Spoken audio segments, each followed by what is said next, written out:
Eh bien bonjour et bienvenue à cette conférence de presse de la 19e édition du Festival Photo de la Gacilly qui va ouvrir le 1er juin.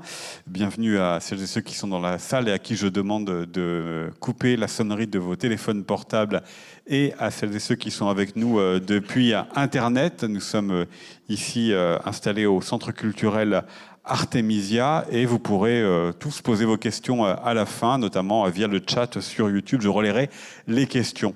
Avec Jacques Rocher, fondateur du festival, Auguste Coudray qui en est le président, Cyril Drouet, le commissaire des expositions, et Flora Gervais, chargée des relations avec le public. Nous allons vous présenter le thème, les photographes exposés, les créations également qui seront données à voir cet été. Et pour débuter, j'invite Jacques Rocher, maire de la Gacilly et fondateur du festival, à introduire cette édition et cette heure ensemble d'abord. Bonjour à toutes et à tous. C'est un grand plaisir d'être ici à la Gacilly quand même, dans cette belle salle qu'est l'Artemisia. Ça va être la 19e année, donc le temps passe vite. On est parti d'une petite utopie, en particulier avec Auguste, de se dire qu'on allait transformer le village en galerie d'art. Au fil du temps, le succès est apparu. Ce qui est très important aussi, c'est le sens qu'on donne à ce festival. Cyril Drouet, qui est commissaire du festival maintenant depuis 15 ans, c'est sa 15e année. Voilà, un jeune homme, va nous présenter la programmation et tout le sens qui est donné justement à ces expositions. Moi, j'insiste souvent sur la culture, qui est un élément essentiel à notre existence. On a besoin de culture, en particulier encore plus peut-être aujourd'hui qu'il y a quelques temps. On a eu beaucoup de chance dans cette histoire de Covid où, pendant ces 2 dernières années, on a pu présenter le festival photo. Et ça a été 2 années de succès, confirmation en tout cas de ce qu'est le festival et de son importance à la fois pour la Gacilly, pour son activité économique. Moi, j'insiste souvent pour dire que ce festival, il apporte 7 millions d'euros de recettes pour les artisans d'art, les commerçants et tout ce qui, l'hôtellerie, etc., etc. Donc, ce n'est pas négligeable et c'est ce qui fait aussi la vitalité de la Gacilly. Et puis, dernier point, c'est aussi un point très important, c'est que au fil du temps, je pense que quand on parle aussi de la Gacilly, quand on entend parler de la Gacilly, c'est très lié au festival photo. Donc la notoriété qui a été développée par le festival photo fait que la Gacilly est de plus en plus connue, à la fois par des professionnels de la photographie, par les agences, les galeries d'art, les médias, etc. Et puis, bien évidemment, aussi par le grand public qui vient à proximité. Plus de 60% du public qui vient des départements du Morbihan, de la Loire-Atlantique et de l'Ille-et-Vilaine. Et il y a aussi 40% de personnes qui viennent d'autres départements. Voilà, donc merci à vous en tout cas. Merci à toi Auguste de présider le festival. Et puis merci à toi Cyril et surtout à toute l'équipe. À la fois l'équipe, je dirais, du festival, mais encore une fois, ce qui est important aussi dans cette démarche, c'est à la fois qu'il y a un conseil d'administration qui est actif, il y a aussi beaucoup de bénévoles, et moi j'insiste beaucoup sur cette dimension-là. J'étais encore en conseil municipal tard hier soir, et on votait justement aussi le soutien des associations. Et à la Gacilly, il y a plus de 85 associations. Donc ça aussi, c'est extrêmement important dans le tissu, je dirais, social, et les associations jouent un rôle très important. Voilà, donc merci à vous, puis je vous laisse présenter cette 19e édition. Merci à vous, Jacques Rocher. Je vous passe la parole à présent, Auguste Coudray, vous qui êtes donc le président du festival, pour continuer l'introduction de cette heure ensemble. Merci Arnaud. Bonjour à toutes, bonjour à tous. Aux gens, aux personnes qui sont dans la salle, qui nous ont rejoints, merci. Et puis bien entendu à toutes ces personnes que je regarde, que je salue de la GACI. Il me semble, en interrogeant tout à l'heure quelques personnes qui font partie de l'organisation, que nous sommes pratiquement 130 en direct aujourd'hui. Donc merci à toutes ces personnes d'être aussi fidèles au Festival Photo. Et je suis ravi écoutez, d'être là pour la 19e édition. Lucide, responsable et confiant. Nous venons de franchir un nouveau cap dans l'horreur, la révolte, la colère, l'incompréhension. Le monde entier est remis en perspective. Nous assistons à une surenchère de reportages et de prises de parole plus angoissantes les unes que les autres. Dans ce brouhaha et guerre d'informations parfois fausses, tronquées, censées pourtant nous informer, que penser ? Quoi faire ? Cette atmosphère pèse lourd et impacte fortement chacune et chacun d'entre nous. N'arrêtons cependant pas de vivre par crainte de subir. Lucide, responsable et confiant, ces trois mots ont toujours guidé nos réflexions du Festival Photo La GACI et rassurez-vous, continuerons de le faire en 2022 et plus. Lucide, nous le sommes à travers la ligne éditoriale de chacune de nos éditions, mettant en exergue les enjeux environnementaux et sociétaux de notre époque. Responsable, en assumant nos choix de croiser les regards des photographes invités pour aiguiser celui de nos visiteurs. Confiant assurément, quand nous montrons la force, la capacité d'adaptation et de résilience de milliers de femmes et d'hommes à travers le monde. Nous donnerons inlassablement la parole à celles et ceux qui résistent à l'adversité, se réinventent pour ne pas subir, à celles et ceux qui agissent après avoir réfléchi et qui font de leur mieux dans un monde en plein bouleversement et en mutation. Nous prenons l'engagement une nouvelle fois de vous émerveiller, de vous émouvoir, de vous sensibiliser et peut-être de vous surprendre par souci d'un monde responsable. À très vite, à très bientôt à la GACI et déjà, bon festival. Merci Auguste. Alors je vous propose, Auguste, avec Cyril Drouet, de nous dévoiler la première image du festival, puisque la première image, celle qu'on va commencer à voir partout, c'est évidemment l'affiche.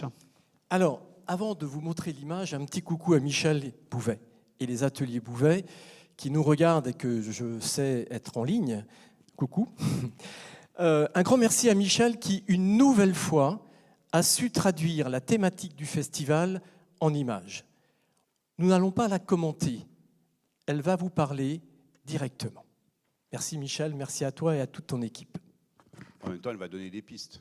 Elle va donner des pistes. Forcément. Il y a un titre. Allez, on y va. Okay. Oh ben, ça y est. Voilà. Vision. Okay. Le petit cheval dans le mauvais temps. Gros plan sur l'affiche. Vision d'Orient. On s'en va dans un pays qui souvent, ou dans des pays méconnus, qu'on va revisiter à notre manière, et je pense que le mieux placé pour en parler, Arnaud, c'est Cyril. C'est Cyril Drouet, effectivement, commissaire des expositions. Avant d'en venir à ce thème et au photographe que vous avez choisi, une question d'actualité, puisque l'an dernier, déjà, dans cette même conférence de presse, je vous interrogeais sur les nombreuses images que nous avions tous eues et qui sont très, très présentes à notre esprit. L'an dernier, c'était surtout les images liées à la pandémie, avec les dauphins dans la lagune à Venise, des images absolument exceptionnelles. Ces dernières semaines sont venues s'ajouter des images beaucoup plus dramatiques dramatique avec la guerre en Ukraine. Qu'est-ce que cela fait à votre choix d'exposer des photos à votre tour? Comment vous prenez cela en compte pour mesurer la valeur des photographes exposés? Vous savez, déjà, on trace un sillon, et puis c'est une programmation qui est réalisée au cours des mois et des mois, et pas dans les dernières semaines, et surtout pas dans les 3 dernières semaines, heureusement, parce que sinon, on ne serait pas prêt. Mais ce qui est important, c'est que depuis le début, depuis sa création, le Festival Photo Lagacé n'a jamais dérogé à sa mission. Mission première, c'est de montrer, sans naïveté, et par le prisme de la photographie, justement les beautés de la nature, et la nécessité de la préserver, cette nature, de donner les solutions apportées pour léguer à nos enfants une terre régénérée et montrer les enjeux d'un monde durable, sans jamais faire fi, bien sûr, vous l'avez dit, d'une réalité qui est parfois dramatique. J'aime bien citer cette phrase du dramaturge Octave Feuillet, qui ne se trompait pas. Il écrivait ça au XIXe siècle, au milieu du XIXe siècle. « L'espoir est comme le ciel des nuits. Il n'est pas de coin si sombre où l'œil qui ne s'obstine ne finisse par découvrir une étoile. » Je crois qu'il en va de même un peu pour la photographie. La photographie, c'est sans doute l'outil le plus incisif pour marquer l'opinion publique, pour faire justement subsister des lueurs d'humanité. Toutes les photographies agissent comme justement des actes de vérité, qu'elles soient prises dans un souci documentaire ou artistique. Elles sont à chaque fois émotion, elles viennent figer un instant, elles restituent une idée du réel. Elles sont surtout et avant tout la marque d'un espoir, celui de la vie, celui de notre foi inaltérable pour des lendemains sinon plus vertueux, au moins plus soucieux d'une certaine harmonie. Alors, pour notre 19e édition, rien ne peut nous faire dévier justement de ce sillon que nous avons tracé, que je vous disais. Plus que jamais, on veut faire la part belle à ces photographes qui nous transmettent par leurs clichés autant de germes d'espérance. Alors, une nouvelle fois, on peut avoir dans les galeries à ciel ouvert de notre joli village breton, dans nos venelles, dans nos jardins, sur les murs de nos ruelles, toutes les œuvres qui sont exposées pour nous émerveiller, pour aider à réfléchir, pour nous émouvoir, pour susciter parfois nos colères comme notre empathie, mais pour nous convaincre qu'il faut toujours aller par le chemin le plus court. Et le chemin le plus court, c'est souvent celui qui a été tracé par la nature. Alors un chemin pour aller jusqu'où? Vision d'Orient. Est-ce que vous pouvez nous préciser la destination que vous avez choisie? Alors juste avant Vision d'Orient, effectivement, on est dans un monde difficile. Comme l'a dit Jacques tout à l'heure, on sort à peine d'une crise sanitaire qui a bouleversé nos existences, mais les mauvaises ondes ont semblé s'accumuler comme si une mauvaise fée s'était penchée un peu sur le berceau de mes illusions. Alors en août dernier, les talibans avaient repris, ironie de l'histoire, Kaboul, 20 ans après avoir été évincés du monde et du pouvoir, et ils règnent à nouveau d'une main de fer sur l'Afghanistan, on en reparlera, Vision d'Orient, en imposant de nouveau leur loi islamique sur une population déjà épuisée par plus de 40 années de conflits meurtriers. Et depuis le 24 février, c'est il y a moins d'un mois, les troupes russes ont envahi l'Ukraine et font ressurgir avec horreur des images de guerre que l'on croyait définitivement bannies du sol européen. C'est la folie des hommes, encore et toujours, qui vient ébranler nos consciences et réveiller nos peurs les plus légitimes. On pourrait se poser la question, que faire dans ces conditions? Comment garder espoir? Comment résister à ce fatalisme? Le Festival de Lagacilly, c'est aussi une réponse à ça. Parce qu'il faut garder espoir par l'action. L'action, c'est celle, bien sûr, de ces femmes, de ces hommes, qui continuent de se battre et d'innover à travers le monde pour préserver notre plus beau bien commun, qui est cette terre. C'est celle aussi des acteurs culturels qui défendent le respect de nos territoires, d'ici et d'ailleurs. Et notre festival se veut résolument témoin et partie prenante de cette démarche, en révélant à nos visiteurs toutes les facettes de ce monde en mouvement, mais en soutenant aussi les initiatives écologiques et la création photographique, qui est un médium aujourd'hui très traversé par une crise profonde. Alors effectivement, vous nous l'avez dit, Vision d'Orient. Voilà, quelle destination et comment s'est fait ce choix? Alors, comme on peut le pressentir, parfois il faut donner un sens à nos vies. Et le Festival Photo Lagacilly ne peut pas, en ces temps troublés, occulter une triste réalité. Il faut cependant que ce festival demeure le réceptacle de tous nos espoirs, je l'ai dit tout à l'heure. Alors cette année, ce n'est pas sans raison, si on a souhaité mettre en exergue une région du monde, Vision d'Orient, qui certes reste placée depuis des décennies sous le feu d'une sombre actualité, mais qui demeure aussi le foyer d'une civilisation millénaire, d'une créativité artistique unique, abritant des auteurs courageux, des photographes courageux, et un modernisme déroutant, avec des artistes qui ont choisi comme arme la photographie. Vision d'Orient, ça va mettre en lumière des artistes qui sont venus d'Iran, d'Afghanistan et du Pakistan. J'ai cité au début de cette conférence, effectivement, l'Afghanistan, avec ce spectre qui revient 20 ans après. Afghanistan, Iran, Pakistan, ce sont 3 pays d'Asie du Sud-Ouest qui tous appartiennent à cet immense espace culturel, on va dire persan. Ce sont 3 pays, majoritairement musulmans, avec des populations indo-européennes, qui restent soumis aux lois de la religion et parfois même de l'obscurantisme. 3 pays qu'on ne voit pas, sur lesquels on a une vision un peu, pas déformée parce qu'elle est réelle, mais très partielle et trop précise parfois. 3 pays que l'on connaît mal donc, mais qui ont conquis le cœur de tous les voyageurs qui s'y sont aventurés. Marco Polo, Joseph Kiesel, Chardin, Bouvier. 3 pays enfin dont les photographes sont les défenseurs d'une pensée positive, les ambassadeurs d'une conscience écologique, vous le verrez, c'est assez surprenant. Et ce sont aussi les lumières d'un espoir nouveau, et on a besoin de lumière. Voilà, alors entrons cette fois-ci dans les images, puisque donc une partie de la programmation, une dizaine de photographes, entreront dans ces visions d'Orient. Présentez-nous les photographes et les travaux que vous avez choisi d'exposer à partir du 1er juin. Alors on a parlé de l'Iran, on a parlé de l'Afghanistan, on a parlé du Pakistan. Donc commençons par cet espace culturel persan, par l'Iran. L'Iran, je vous l'ai dit au début, c'est un berceau de la civilisation. C'est une région, un État qui a été fondé il y a plus de 2500 ans. L'Empire perse s'étendait autrefois de la Macédoine jusqu'à l'Inde. C'est un immense pays de la poésie. Le poète Hafez, qui est un poète perse, a largement influencé Goethe chez nous. Mais c'est aussi un immense pays du cinéma, par la qualité de ses réalisateurs. Et les photographes qui sont issus de l'Iran ont toujours choisi de briser les convenances pour développer justement un style novateur. Alors à tout seigneur, tout honneur, vous savez que chaque année, on essaye de rendre hommage à un grand maître de la photographie. On l'a fait avec Koudelka, on l'a fait avec Salgado, on l'a fait avec tous ces grands qui sont les grands témoins de la photographie contemporaine. Et cette année, on souhaite rendre hommage à un immense maître de la photographie, c'est Abbas. Abbas, qui est iranien par ses origines et qui nous a laissé des clichés qui resteront dans l'histoire. C'est la première rétrospective qui va être réalisée en France depuis sa disparition en 2018. Et on a choisi de montrer comment ce membre éminent de l'agence Magnum a construit une œuvre extrêmement puissante.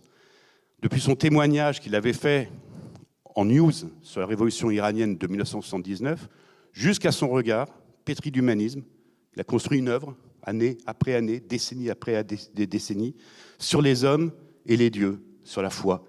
C'est un voyage entre l'ombre et la lumière. Et Abbas, c'est un perfectionniste de la lumière. Il est capable de réunir à la fois la rigueur journalistique, l'excellence visuelle et une profonde et humaine intégrité morale. Alors on a travaillé avec sa veuve, Mélisa Théo, et son frère, Ben Amatar, pour la sélection des images. Et ça sera une exposition qui aura lieu dans la prairie, la galerie de la prairie, au cœur du village.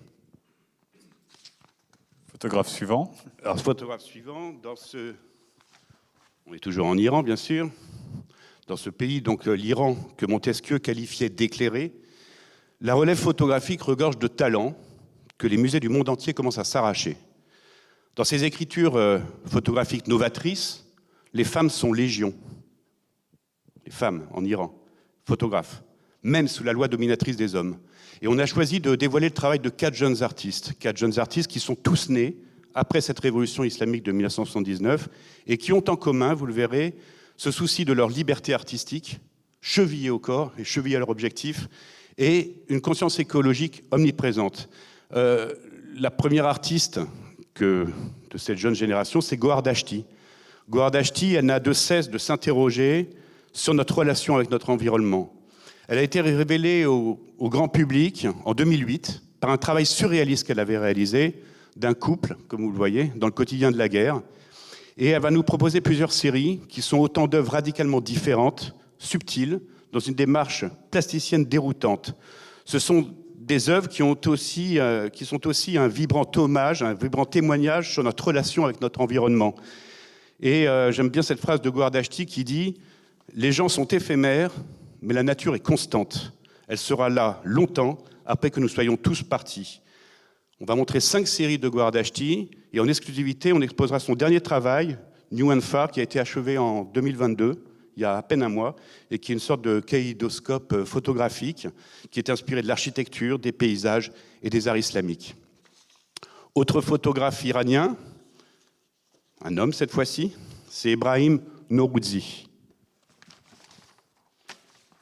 Excusez-moi. Ebrahim Norouzi, lui, s'est fait connaître pour son travail journalistique après avoir remporté plusieurs prix World Press, mais il sait aussi aborder les méfaits de la crise climatique qui traverse son pays avec une toute autre démarche, une démarche très artistique cette fois. Il joue sur les nuances du rouge, du bleu, dans des couleurs surcontrastées, et on découvre les figures humaines qui sont à peine suggérées, qui sont les spectatrices d'un rêve éveillé face aux méfaits de la lente extinction des eaux. Alors il y a 2 séries, il y en a une qui nous emmène au lac Doumia, qui est un des plus grands lacs salés au monde, et qui risque bientôt de disparaître. Et dans un second chapitre, il s'intéresse à la relation entre les hommes et les ressources justement en eau de son pays, puisque 1/3 de l'Iran aujourd'hui est recouvert de désert. Une autre femme photographe iranienne, c'est Mariam Firouzi. Mariam Firouzi, qui est une jeune artiste de 35 ans.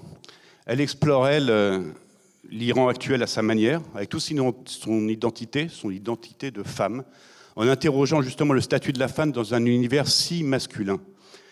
Tous ces différents travaux, il y en aura 4 également, qui seront exposés en exclusivité à la GACI.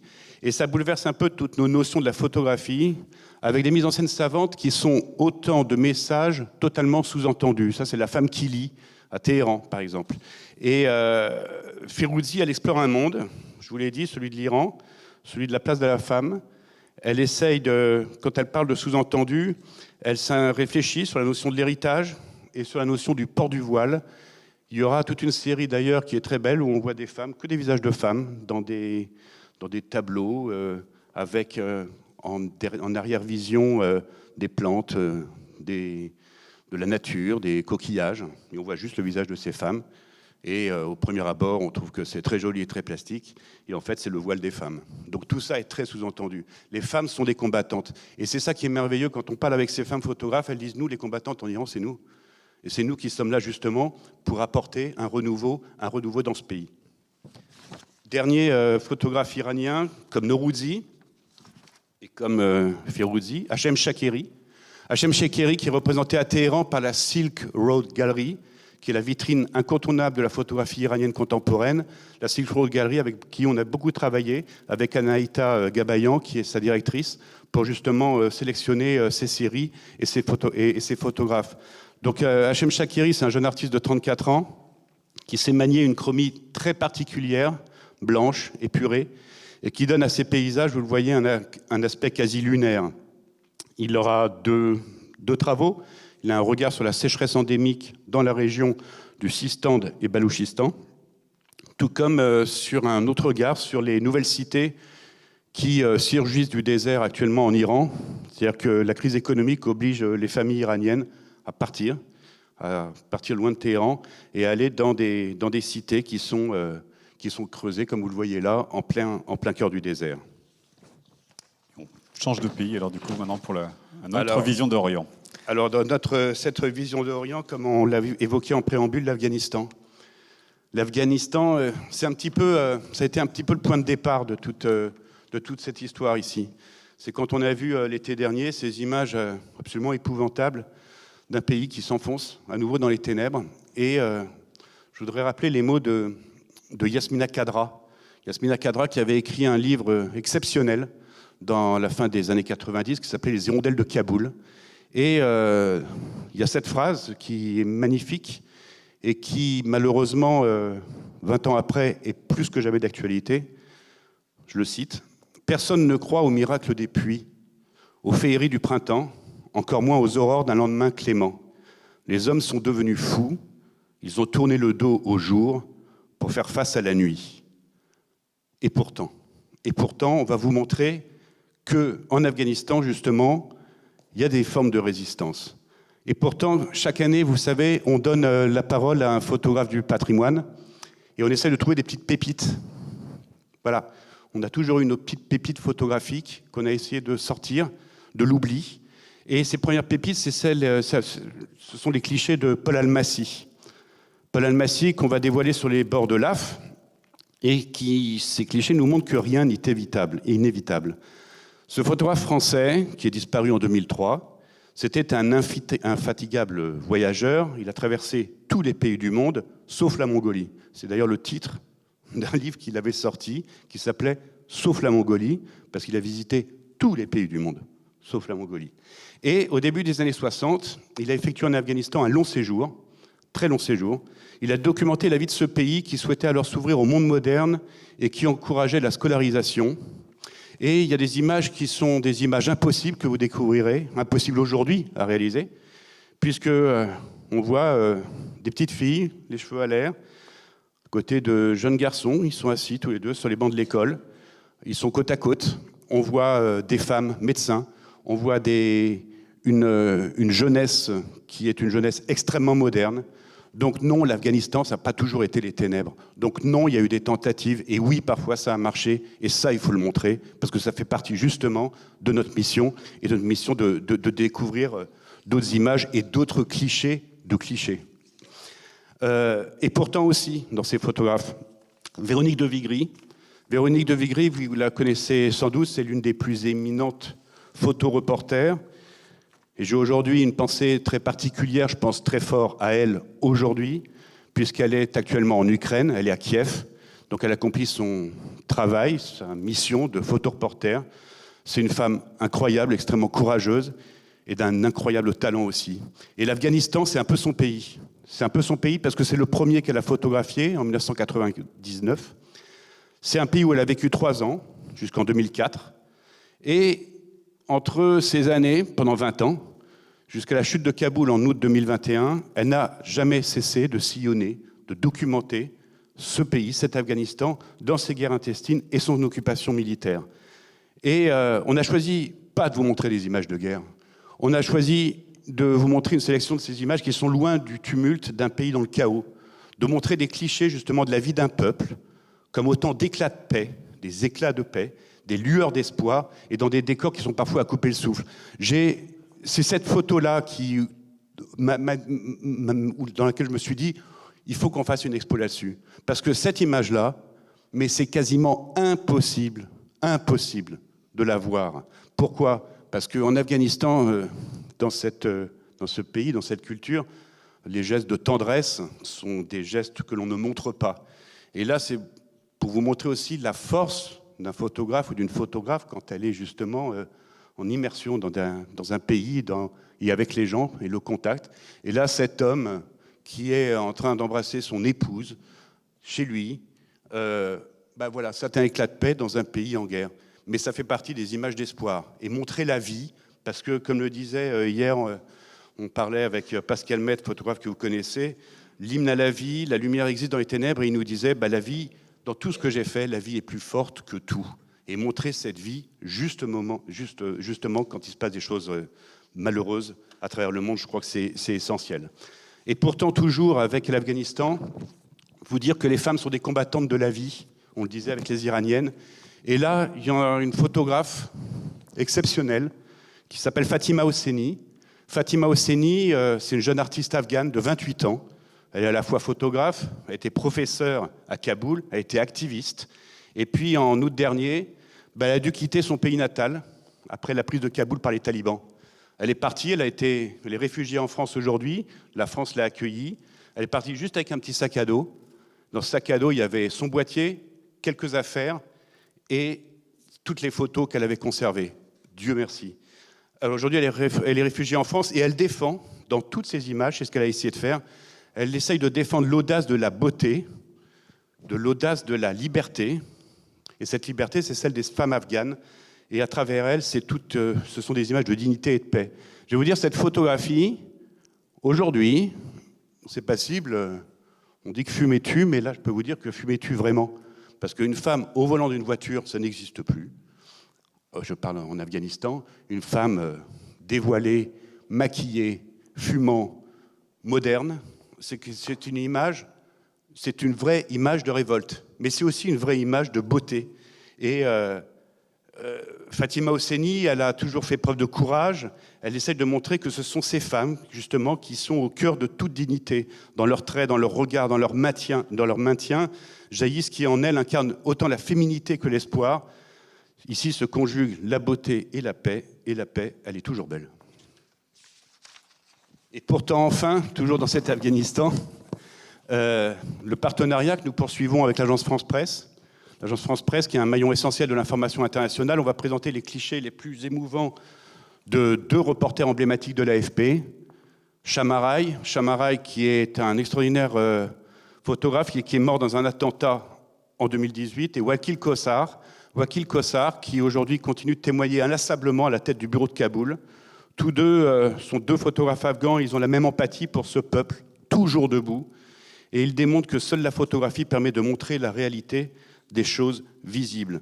Je le précise, l'AFP aujourd'hui est la seule agence étrangère, agence française en plus, seule agence étrangère dont les bureaux sont encore ouverts à Kaboul et qui continue de travailler dans des circonstances toujours plus dangereuses pour informer le monde sur un pays retombé aux mains de l'obscurantisme religieux.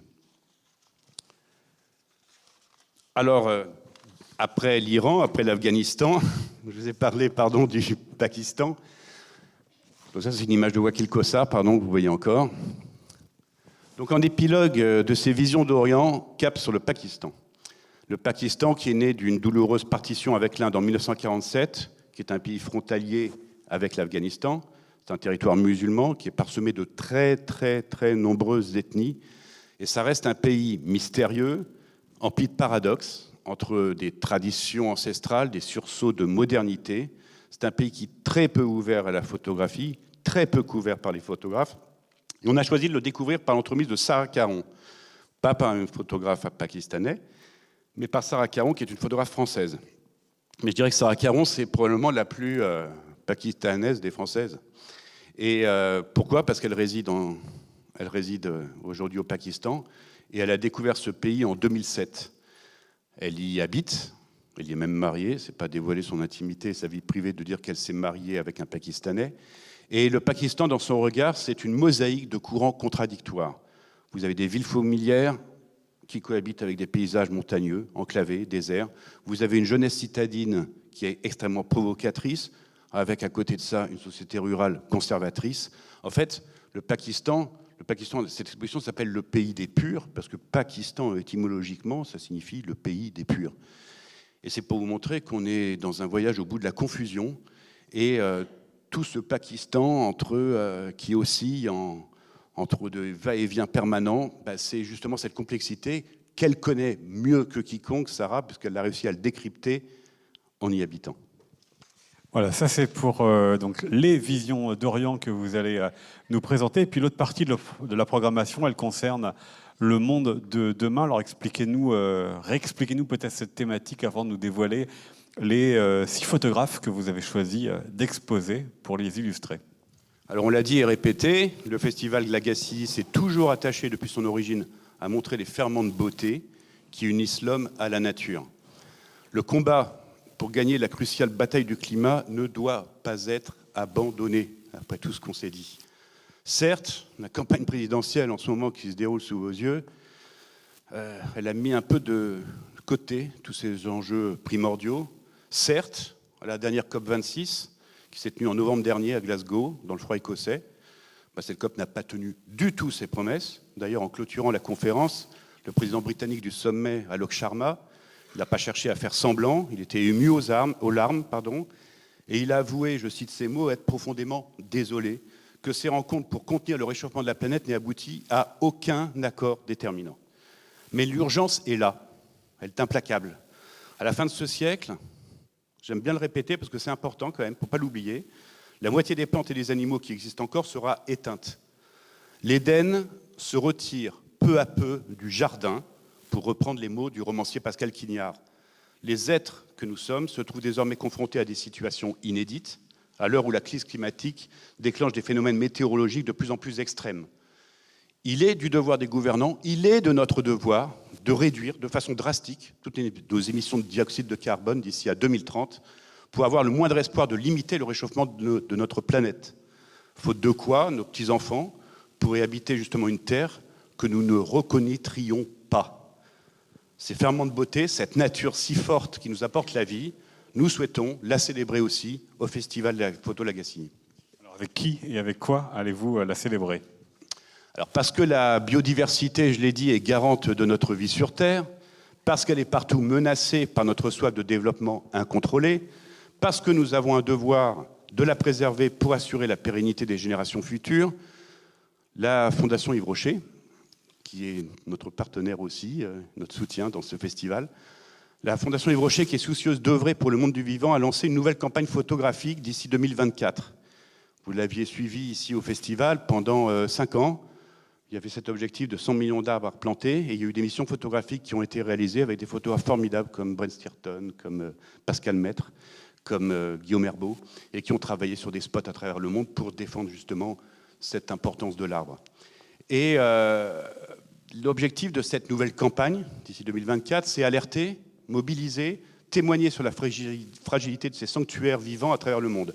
La première partie de ce programme sera dévoilée cet été à la Gacilly, avec le travail au long cours exceptionnel réalisé par Mélanie Wenger sur les terres australes et antarctiques françaises, les TAF.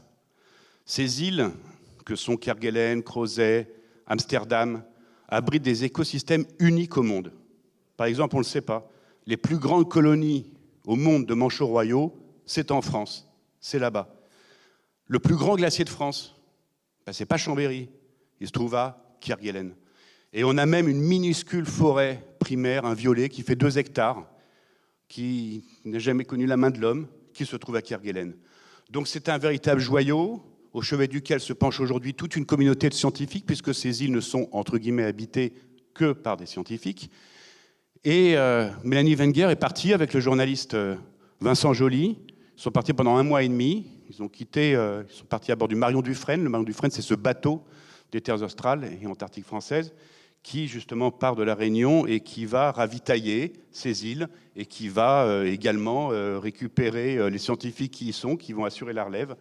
Et ils n'ont pas pu passer pendant 1 mois et demi, ce qui est assez exceptionnel, parce qu'en photo, je crois que ça fait depuis les années 80 que personne n'avait pu, qu'il n'y avait pas un photographe qui était véritablement parti avec eux. Et pendant 1 mois et demi, ils ont fait ce trajet pour montrer justement la beauté de ces îles Kerguelen. Et Amsterdam, et Crozet, et voilà.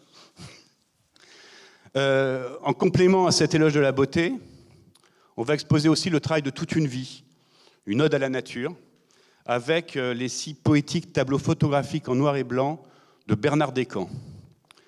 Les œuvres de ce magicien de la composition, c'est vu du ciel, c'est vu de la mer, c'est vu de forêts épaisses mais si légères, c'est vu de chaînes montagneuses aux parois abruptes, semblent souvent échapper au temps et à la main de l'homme.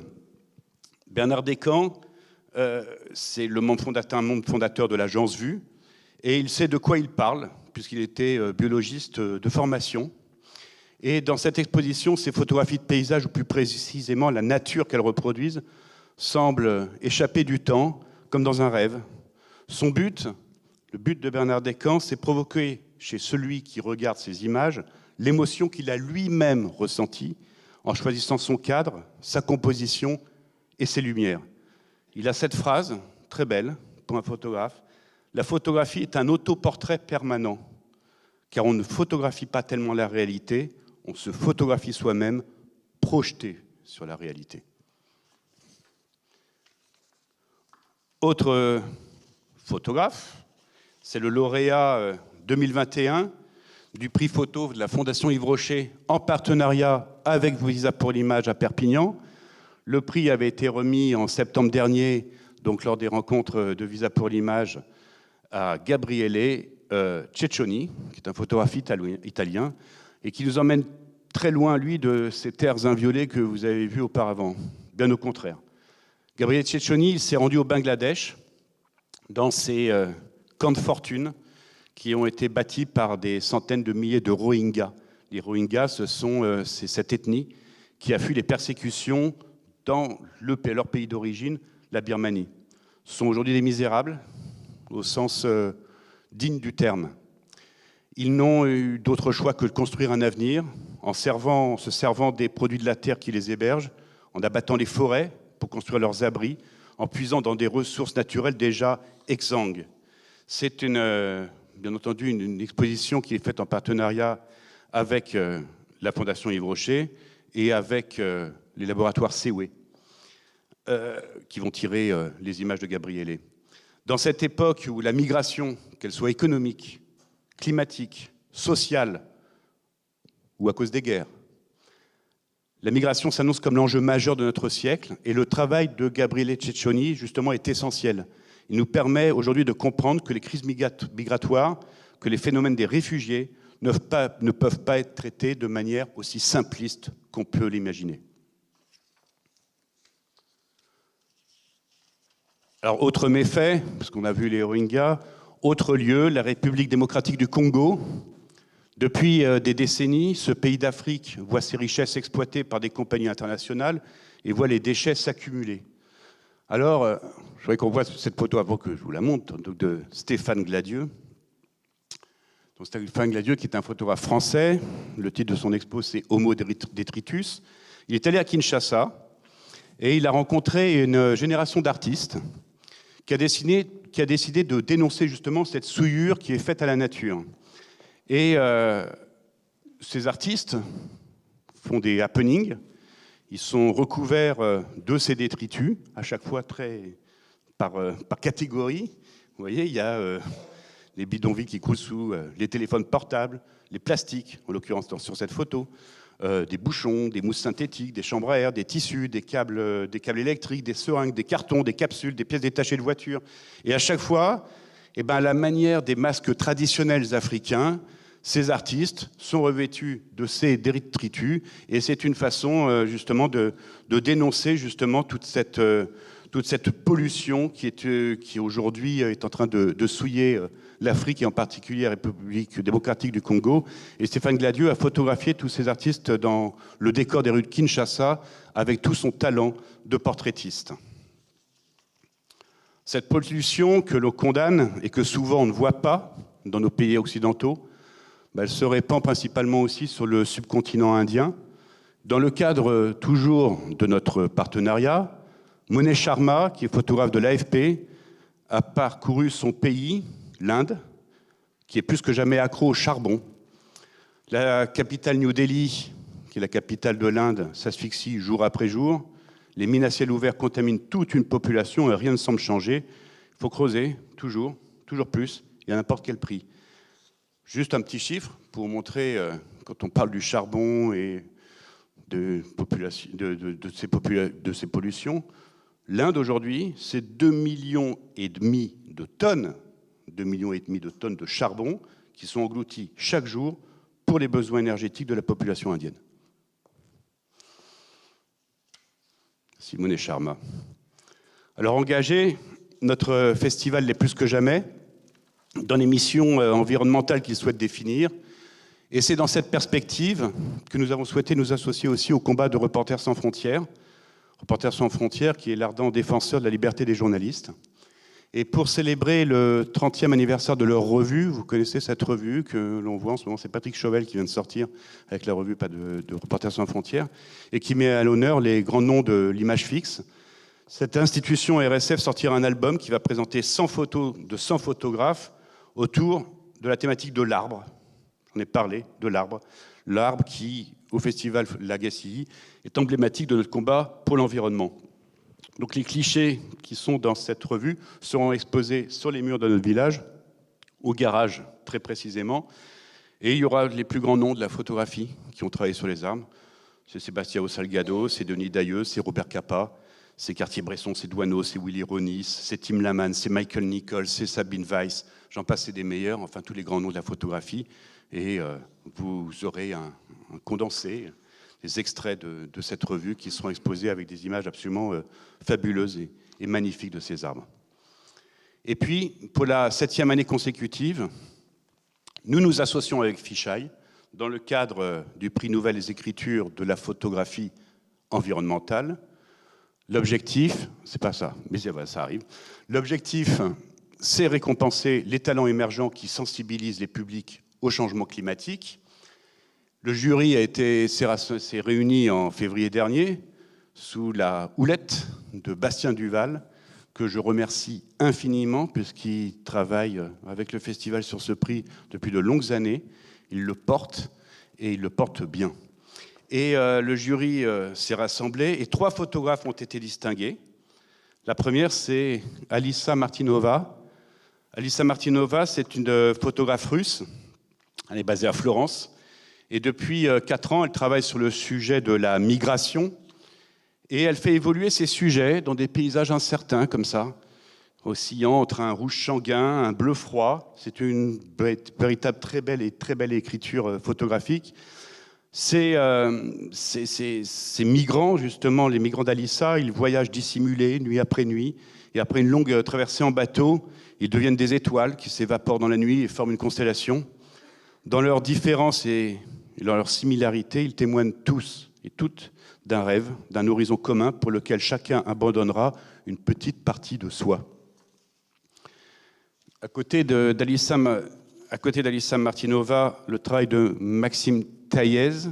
Maxime Taillez, qui a beaucoup d'humour, qui s'attarde sur ces nouvelles frontières de l'espace Schengen, ces contours devenus imaginaires entre des États pacifiés. Alors c'est un fait, les frontières sont une construction humaine, elles sont mouvantes. Et dans ce travail qui est fait entièrement en France, Maxime Taillez crée une résonance entre toutes ces notions complexes qui constituent les frontières physiques ou immatérielles, et il nous invite à repenser notre propre relation à cette notion clé qui définit à la fois une limite, mais aussi une ouverture.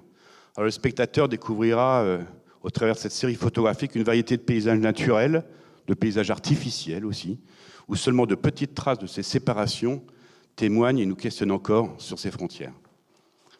Et puis, dernier travail de ces nouvelles écritures, celui de Chloé Azopardi.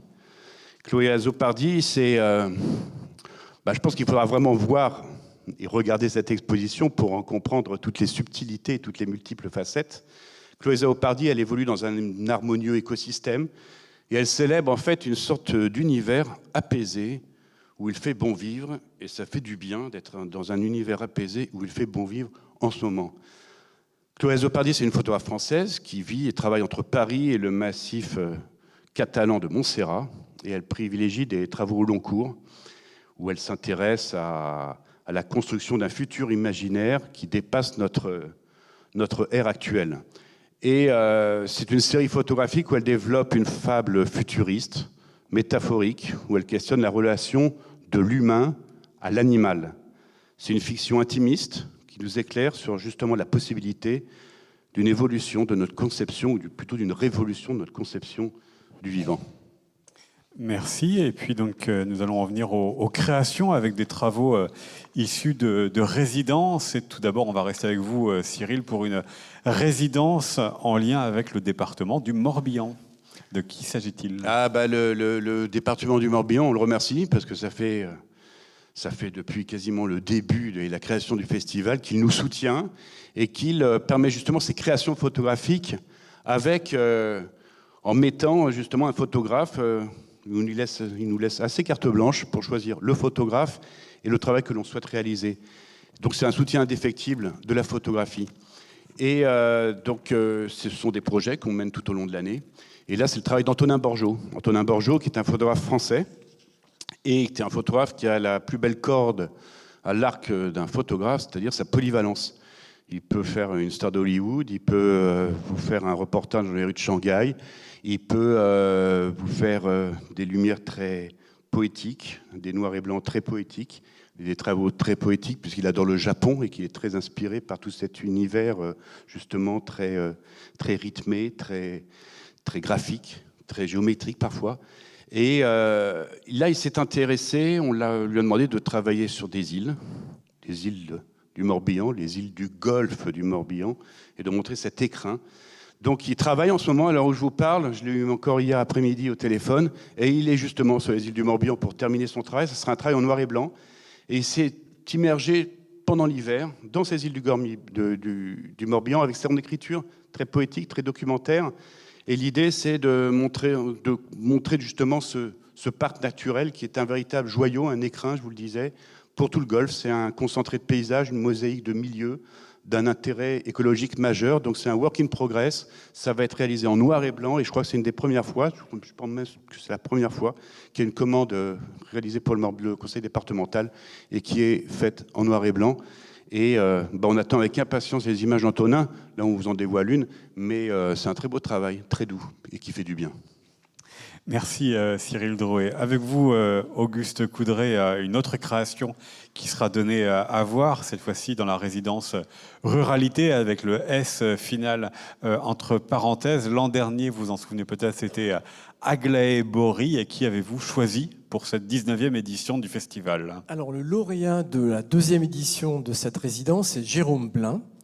Jérôme Blin, qui est originaire de Redon. Donc, c'est le régional de l'étape.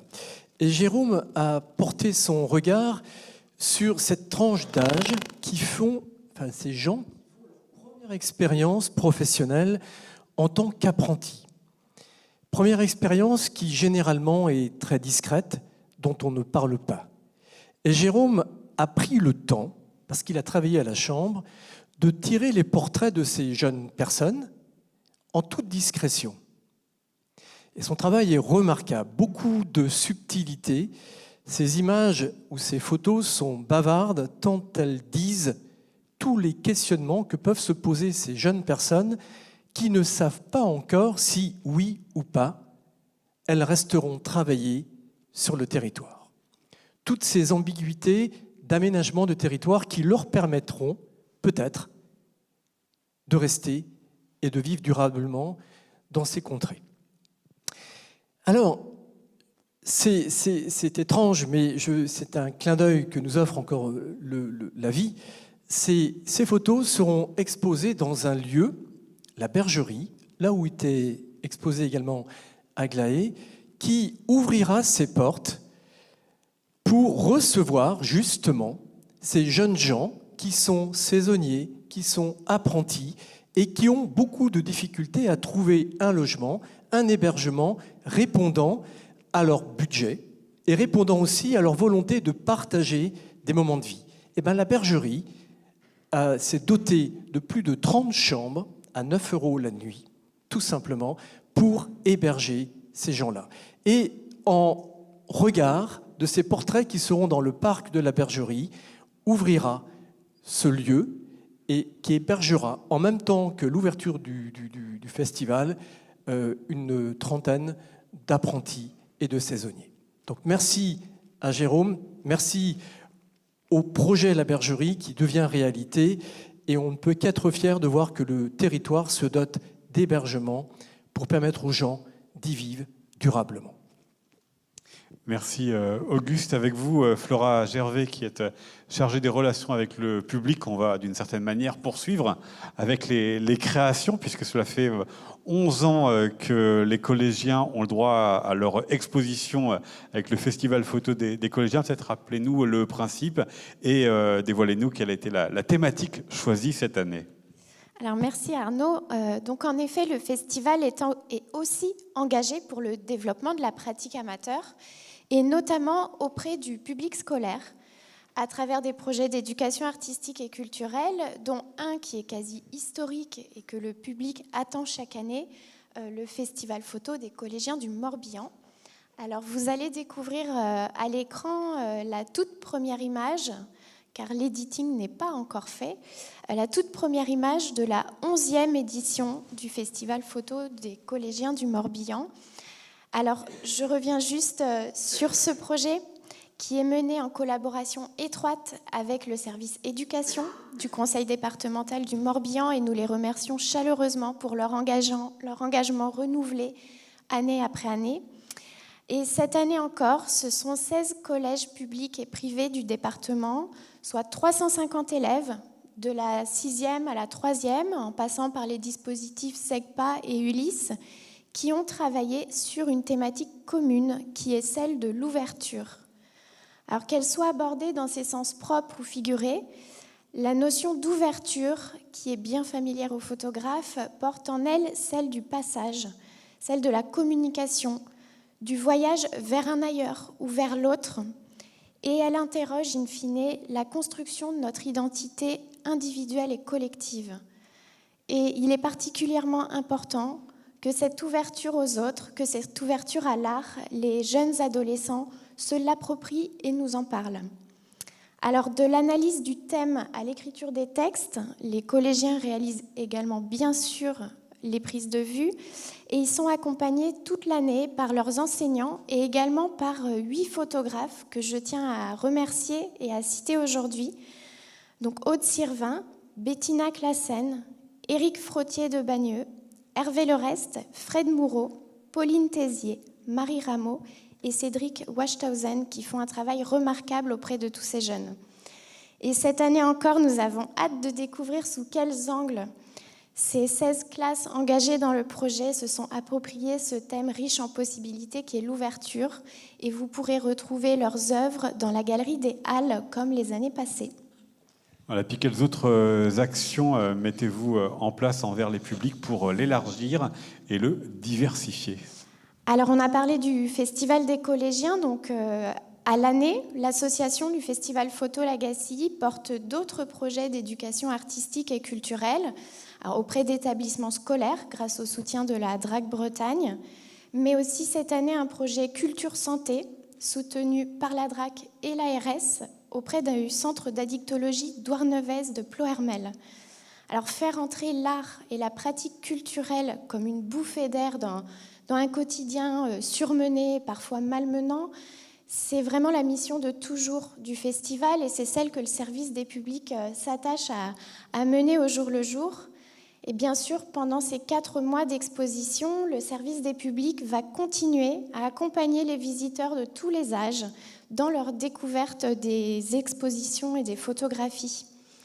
Alors des visites seront proposées aux visiteurs individuels pendant les 4 mois du festival et notamment une formule particulièrement dédiée aux familles qui, on le sait, sont très nombreuses chaque été. Les groupes, eux, seront accueillis de la maternelle à l'EHPAD sans aucune difficulté pour des visites guidées, des ateliers, avec toujours au centre de nos propositions cette envie de transmettre et de partager. Cette année, le public pourra aussi découvrir un projet qui mobilise actuellement plus d'une centaine de personnes sur le territoire, celui d'une future exposition pédagogique itinérante qui fera le lien entre la photographie et les objectifs de développement durable. Alors, c'est un projet de longue haleine qui est porté au sein de l'équipe par Julie Borde, notre médiatrice culturelle, et qui aboutira seulement l'an prochain. Toutefois, cet été, vous aurez sous vos yeux une phase d'expérimentation de cette future exposition avec des temps d'animation dédiés en juillet et en août. Enfin, il y aura d'autres événements qui viendront rythmer ces 4 mois de festival. Alors, je pense aux stages photo qui permettent chaque année à des photographes amateurs de se perfectionner au contact de grands photographes internationaux.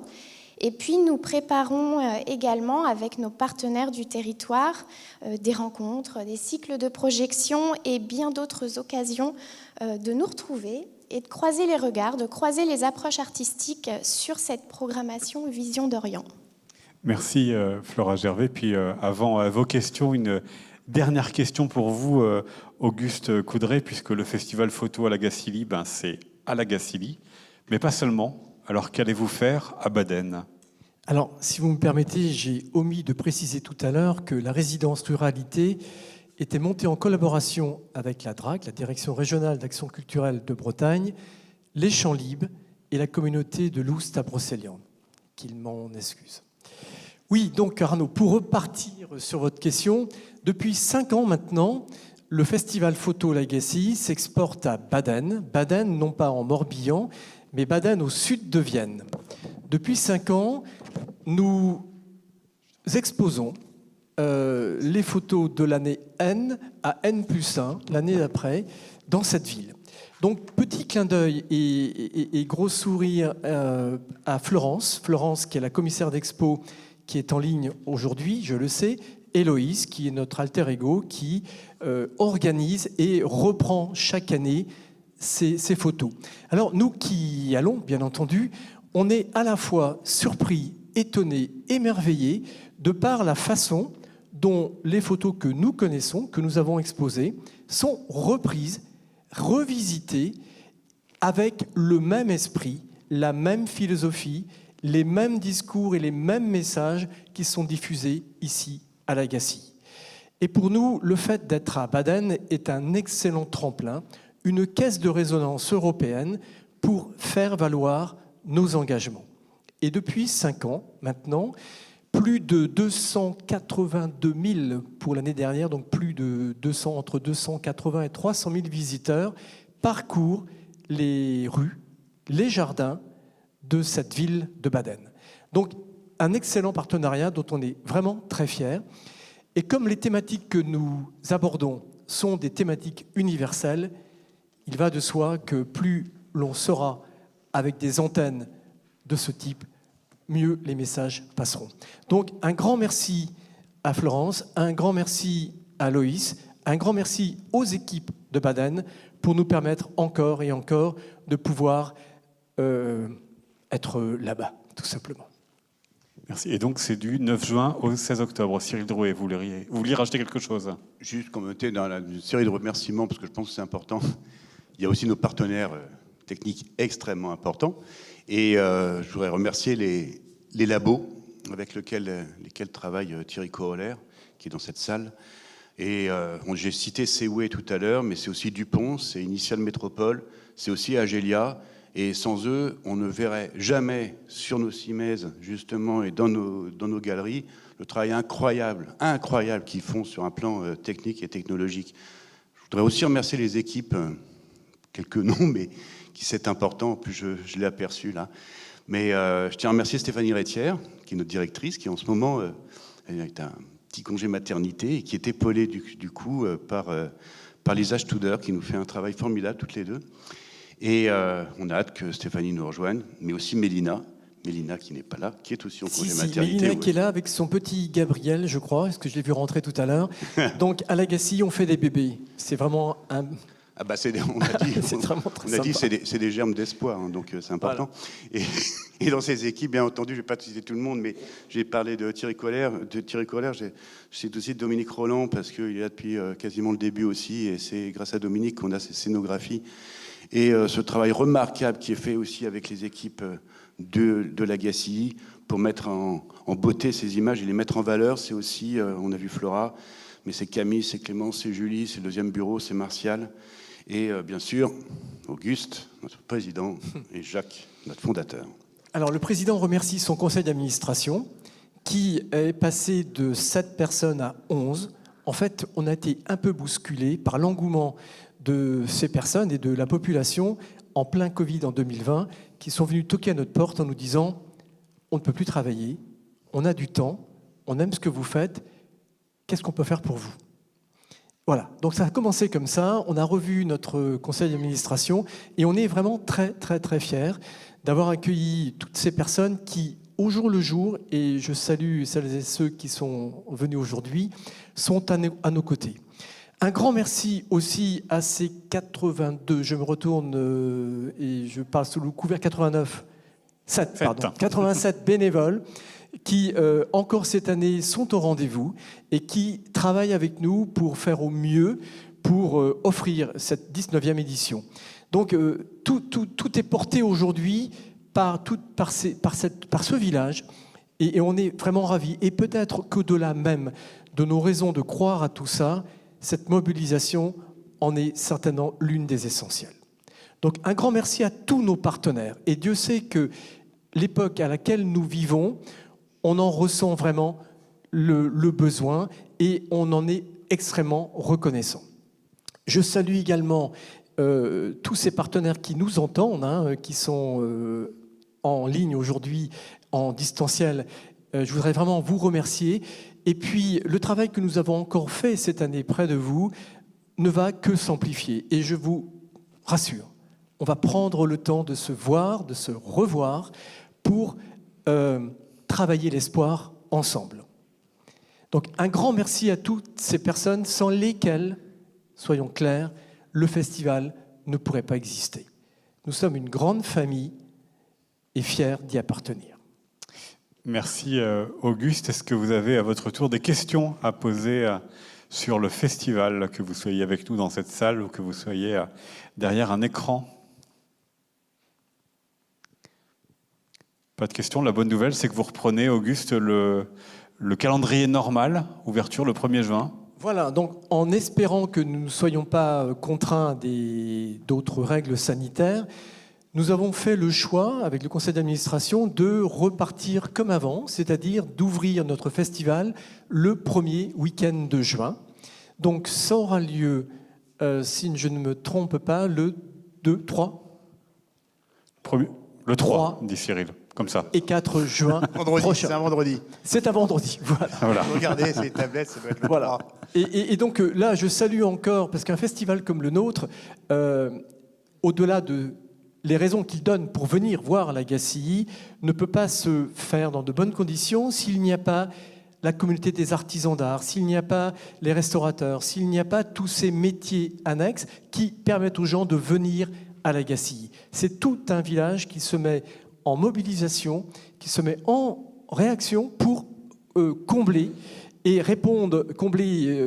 attentes et surtout y répondre au mieux. Donc notre festival va durer une nouvelle fois 4 mois et pendant 4 mois, tous les acteurs de ce territoire vont tout mettre en œuvre pour vous recevoir et recevoir nos nombreux visiteurs. Cette année, on a fait 324 000 visiteurs. Je pense qu'on en fera certainement autant. Quand on voit la programmation, ça ne donne qu'envie de venir et revenir. Donc, à très très bientôt. Merci pour votre écoute.